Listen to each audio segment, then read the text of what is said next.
This is actually my third time being here. This was my first duty station, so I'm an Air Force veteran.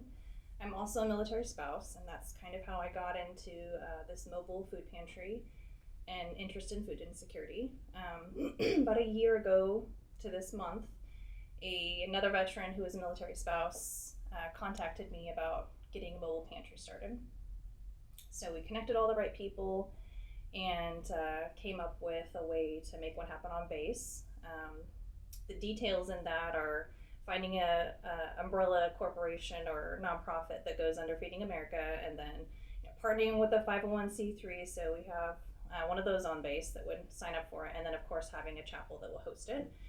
And so we've been doing it for about a year. So it's just a passion project because I know that typically 1 in 4 military families are food insecure. So and there's different levels of food insecurity. You may skip a meal because you're trying to feed your kids versus haven't had a meal in a while. So that's kind of how we got started.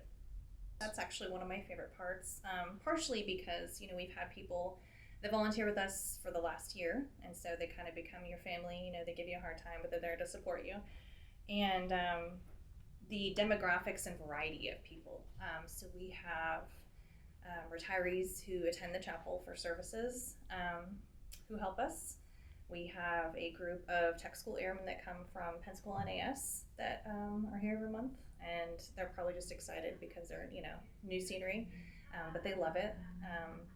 We have military dependents, spouses and children that come, and active duty, obviously. So it's a huge variety of people, and because we're elbow deep in produce and dirt all over your face sometimes, it's fun, but it's also the regulars become like a little family. So that's probably my favorite part.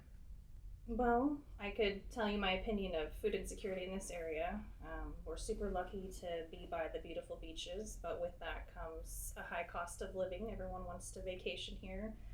So along with the prices everyone feels in food raising, we also, the cost of trying to find a home, whether you're renting, buying, whatever the case may be, is extremely expensive here. So I think that's one factor.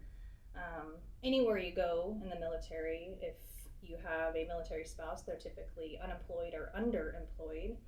I have met many spouses who hold a graduate degree or higher and are getting paid minimum wage. So I think that's a factor. And then, of course, frequent PCSs. Every time you move, it's expensive. And getting, started back in a career if you're a military spouse. So there's a lot of factors.